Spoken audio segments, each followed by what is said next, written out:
ఆసుపత్రికి వెళ్లకుండా రక్త పరీక్షల నిర్వహణ, కంటి సమస్యలను సత్వరమే గుర్తించేందుకు ఏఐతో ఏర్పాటు చేసిన కిట్లను విజయవాడలో నిర్వహించిన దక్షిణాది రాష్ట్రాల సదస్సులో ప్రదర్శించారు. నేషనల్ ఆర్టిఫిషియల్ ఇంటెలిజెన్స్ ఆధ్వర్యంలో రీజనల్ వర్క్షాప్ నిర్వహించారు. సదస్సులో ఏఐతో రూపొందించిన వైద్య పరికరాలను ప్రదర్శించారు. రెమిడో కంపెనీ రూపొందించిన Insta I clinic kit, primary health tech రూపొందించిన మొబిలాబ్ కిట్ ఆకట్టుకున్నాయి.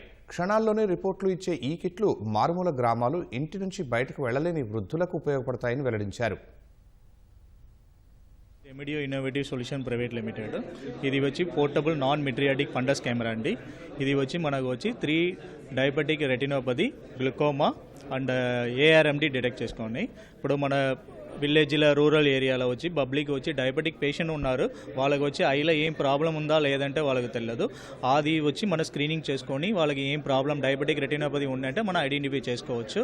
దీనిలో వచ్చి ఆర్టిఫిషియల్ ఇంటెలిజెన్స్ ఏఏ ఉంది, ఆఫ్లైన్ ఏఏ ఉంది. ఫస్ట్ ఆఫ్ ఆల్ ఇండియాలో వచ్చి మాత్రమే ఆఫ్లైన్ ఏఏ ఉంది.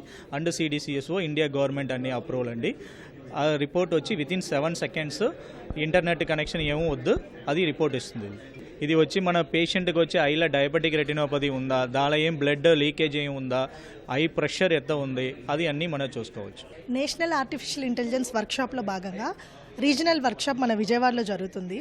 ఇక్కడ ఆర్టిఫిషియల్ ఇంటెలిజెన్స్ వాడి వివిధ రకాల ఆరోగ్య రుగ్మతలను ఎలాగా తగ్గించవచ్చు అనే దానికి సంబంధించి చాలా డివైజెస్ డిస్ప్లేకి స్టాల్స్ పెట్టారు.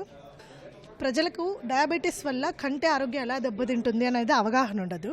ఈ డివైస్ గన్ మాదిరి ఉండడం వలన ఈ డివైస్ కంటికి దగ్గరగా పెడితే 2-3 ఫోటోలు జనరేట్ చేస్తుంది. ఆ ఫొటోస్ని ఆర్టిఫిషియల్ ఇంటెలిజెన్స్ ద్వారా అనలైజ్ చేసి మన కంట్లో ఏదైనా రుగ్మతలు, ఏజ్ రిలేటెడ్ వచ్చే రుగ్మతలు కానీ, ఏఎంబి అంటారు దాన్ని, అది కానీ, డయాబెటిక్, గ్లూకోమా కానీ, రెటినోపతి కానీ, ఈ మూడిట్లో ఏదున్నా సరే 6 secondsలో రిపోర్ట్ జనరేట్ చేసి మన చేతికి ఇచ్చేస్తుంది.